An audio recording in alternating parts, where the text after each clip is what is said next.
Queridos irmãos, queridos amigos, ouvintes da Palavra de Deus, graça e paz em Cristo Jesus. Amém? Irmãos, hoje nós vamos falar sobre o pecado à luz da Palavra de Deus. Em Tiago, capítulo 4, versículo 17, diz assim: portanto, pensem nisto. Quem sabe que deve fazer o bem e não o faz, comete pecado. Amém? O pecado e as suas consequências. Este é o título desta mensagem. Queridos irmãos, queridos amigos, na Bíblia, pecado significa errar o alvo. Pecado é transgredir, é se rebelar, é desobedecer a Deus, não seguindo o seu padrão perfeito. Podemos dizer também que pecado é um ato pessoal com consequências sociais. É uma escolha que fazemos contra Deus a favor do nosso ego. E tem mais, não podemos culpar ninguém pelo fato de sermos pecadores. A Bíblia mostra provas indiscutíveis de que todo homem é pecador. Romanos capítulo 3, versículo 23, diz claramente que todos pecaram e destituídos estão da glória de Deus. As consequências do pecado se resumem no sofrimento. Não apenas o físico, mas principalmente o sofrimento espiritual. Na Bíblia, há muitas advertências acerca do pecado e seus efeitos. Isso porque cometer pecado é se rebelar contra Deus. Uma das definições bíblicas mais claras sobre essa questão diz que o pecado é iniquidade. 1 João capítulo 3, versículo 4. E o significado de iniquidade é ilegalidade, injustiça. Portanto, meu irmão, meu amigo, pecado é tudo aquilo que transgride a lei de Deus, sendo contrário ao seu caráter. Desse modo, o homem peca tanto ao não fazer o que agrada a Deus, quanto ao fazer aquilo que o desagrada. A doutrina acerca do pecado é bastante exaustiva na Bíblia, tanto no Antigo quanto no Novo Testamento. A seguir, veremos o que as Escrituras dizem sobre tudo isso. Vejamos, em primeiro lugar, 4 áreas de atuação do pecado. A primeira área: o homem peca quando transgride as normas estabelecidas por Deus em relação ao Criador. A Bíblia diz assim, em João capítulo 3, versículo 18: quem crê em Jesus não é condenado, mas quem não crê já está condenado. A segunda área: o homem peca quando transgride as normas estabelecidas por Deus em relação ao seu próprio corpo. Em 1 Coríntios, capítulo 3, versículo 16 e 17, dizem assim: 1 Coríntios, capítulo 3, versículos 16 e 17. Não sabeis vós que sois o templo de Deus e que o Espírito de Deus habita em vós? Se alguém destruir o templo de Deus, Deus o destruirá, porque o templo de Deus, que sois vós, é santo. Irmãos, sabemos muito bem que o nosso corpo é o templo do Espírito Santo de Deus. A terceira área: o homem peca quando transgride as regras de Deus em relação ao seu semelhante. Vejamos a ordem de Deus em Mateus, capítulo 22, versículo 39. Vejamos a ordem de Jesus em Mateus, capítulo 22, versículo 39. Amarás o teu próximo como a ti mesmo. Esta é uma ordem de Jesus. A quarta área: o homem peca quando transgride as regras de Deus em relação à natureza. Quando o homem destrói a natureza por maldade ou ganância, irmãos, Deus criou as plantas, os animais e as ervas para o mantimento do homem. Essa é a transgressão do homem. Na quarta área, o homem peca quando transgride as regras de Deus em relação à natureza. Quando o homem destrói a natureza por maldade ou ganância. A Bíblia diz, em Gênesis, capítulo 1, versículos 29 e 30.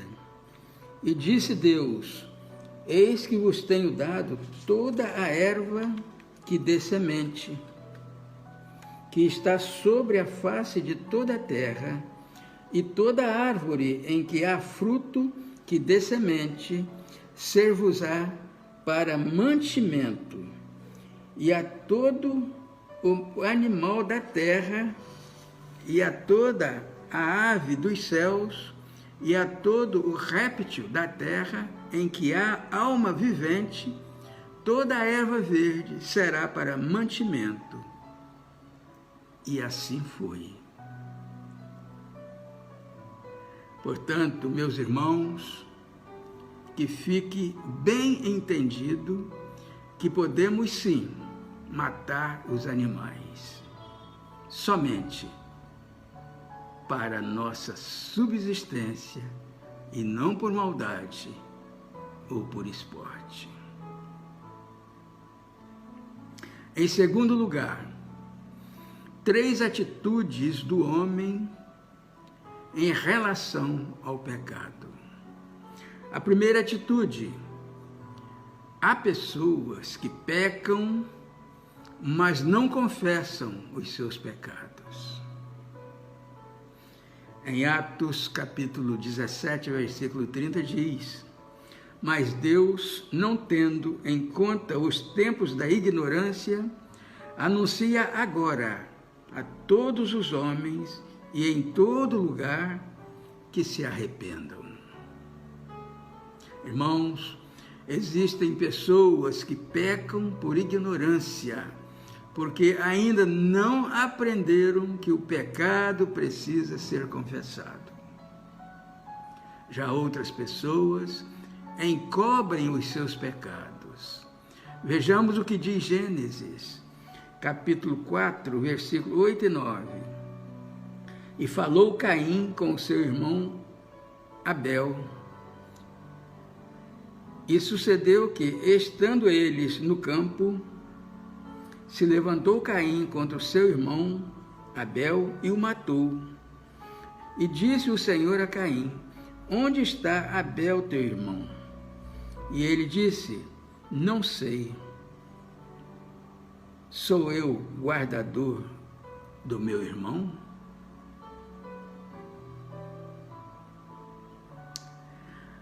A segunda atitude: há pessoas que confessam, mas não deixam o pecado. Irmãos, essas pessoas agem assim porque têm medo ou remorso. A Bíblia mostra no livro de Juízes que Israel pecava, confessava os pecados, mas não os deixava. Pecava, confessava, mas não deixava os pecados. Terceira atitude: contudo, há pessoas que confessam e deixam os pecados. Irmãos, arrependimento é mudança radical. Deus restaura o homem que confessa e deixa os seus pecados. É o caso do rei Manassés, conforme diz a palavra de Deus em 2 Crônicas, capítulo 33, os versículos de 1 a 20. Em terceiro lugar, alguns meios usados por Deus para mostrar ao homem o seu pecado. O primeiro meio que Deus utiliza: o Espírito de Deus fala ao espírito do homem por meio da consciência. Irmãos, a consciência é a maior prova da existência de Deus. O Espírito é a natureza suprema do homem, regendo a qualidade da nossa alma. A consciência é a faculdade do Espírito, é a lei moral e espiritual que aprova e reprova a nossa conduta. O segundo meio: Deus fala ao coração do homem por meio de sua palavra. A palavra de Deus é mais penetrante do que qualquer espada de dois gumes. Em Hebreus capítulo 4, versículo 12, diz assim: porque a palavra de Deus é viva e eficaz, e mais penetrante do que espada alguma de dois gumes, e penetra até a divisão da alma e do espírito, e das juntas e medulas, e é apta para discernir os pensamentos e intenções do coração. A palavra de Deus é o raio-x da nossa vida. O terceiro meio: Deus fala ao coração do homem por intermédio dos seus profetas. A Bíblia diz em 2 Samuel, capítulo 12, versículo de 1 a 13, que o profeta Natã foi até o rei Davi denunciá-lo de pecado. Outros profetas também aconselharam Israel a voltar para o caminho da obediência. Israel, todos nós sabemos, meus irmãos, foi o povo mais desobediente que já existiu. Eles pecavam, pecavam e pecavam. Deus perdoava, perdoava e perdoava. E nós hoje, meus irmãos, somos o reflexo do passado ou não? Nós hoje somos melhores do que os israelitas do passado?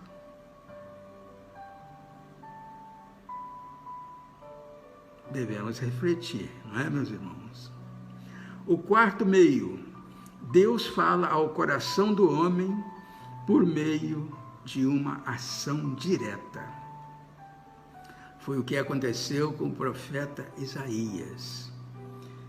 Nós vimos isso em Isaías capítulo 6, versículos de 1 a 7. E também na conversão de Saulo, Atos capítulo 9, versículos de 1 a 18. Os irmãos depois poderão conferir em suas Bíblias. Irmãos, Deus sempre tem os seus meios para mostrar o pecado do homem. Em quarto lugar, as consequências do pecado. A primeira consequência, o pecado cauteriza a mente. Em 2 Timóteo, capítulo 3, versículo 3, diz assim: sem afeto natural, irreconciliáveis, caluniadores, incontinentes, cruéis, sem amor para com os bons. Irmãos, aqui nós vimos que o homem torna-se insensível e sem afeto natural. O pecado tem o poder de entorpecer a consciência da pessoa. A segunda consequência, o pecado impede a prosperidade. Em Salmos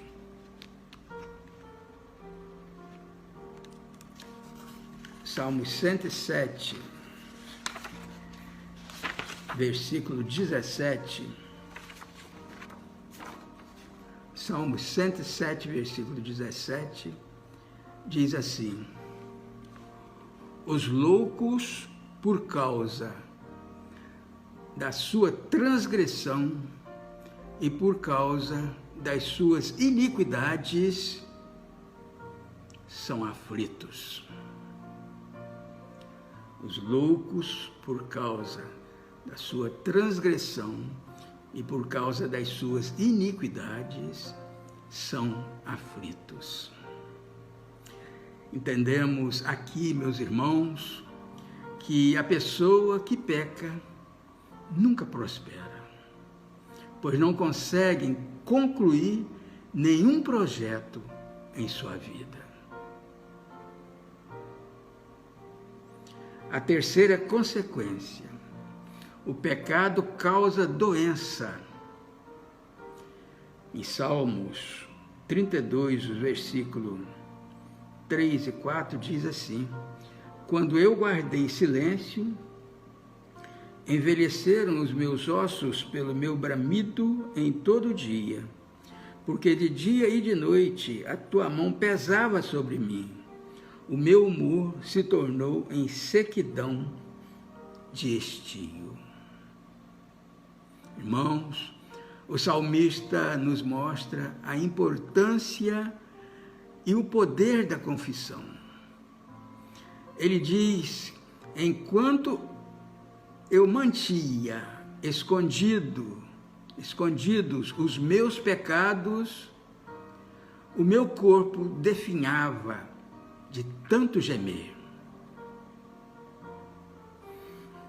O salmista disse que enquanto ele escondia os seus pecados, o corpo dele definhava de tanto gemer. Meu irmão, meu amigo, confessar a Deus o nosso pecado é o único caminho para a liberdade. Apenas Deus tem o poder de não só perdoar, como também justificar. Neste texto, podemos falar também do caso do vício do fumo e da bebida alcoólica. Se você quiser, meu amigo, Deus te liberta dessa prisão. Deus te liberta dessa escravidão. A quarta consequência: o pecado afasta o homem de Deus. Isaías 59, versículo 1 e 2, diz assim: Eis que a mão do Senhor não está encolhida para que não possa salvar, nem agravado o seu ouvido para não poder ouvir. Mas as vossas iniquidades fazem separação entre vós e o vosso Deus, e os vossos pecados encobrem o seu rosto de vós, para que não vos ouça. Vimos aqui, meus irmãos, que o homem afastado de Deus fica à mercê de todo tipo de desgraça. O homem afastado de Deus fica à mercê de todo tipo de desgraça. A quinta consequência: o pecado leva à morte. Em Romanos capítulo 3, versículo 23, diz assim: Porque todos pecaram e destituídos estão da glória de Deus. Já em Romanos capítulo 6, versículo 23, diz que o salário do pecado é a morte. Irmãos, esta morte é eterna. É separação eterna de Deus. Contudo, queridos irmãos, queridos amigos, esta mensagem nos faz refletir que nem tudo está perdido para o pecador. Pois quando o homem confessa os seus pecados, a Bíblia diz assim, em Hebreus capítulo 10, versículo 17: E jamais me lembrarei de seus pecados e de suas iniquidades. Isso mesmo, meus irmãos. Deus não se lembra mais dos nossos pecados quando confessamos a Ele. Deus não exerce mais a sua justiça e o seu juízo e não manifesta a sua ira. Em 1 João, capítulo 2, versículo 1, diz assim: Meus filhinhos, estas coisas vos escrevo para que não pequeis. E se alguém pecar, temos um advogado para com o Pai, Jesus Cristo, o justo. Assim, meus irmãos, meus amigos, nenhuma condenação haverá para quem confessar o seu pecado. E também podemos afirmar, de acordo com a palavra de Deus, em Romanos capítulo 3, versículos 23 e 24, que quando a pessoa confessa o seu pecado, a sua aliança com Deus é refeita. Isto é, a aliança é renovada. Pensemos bem, meus irmãos, pensemos bem. Amém? E que Deus assim nos abençoe.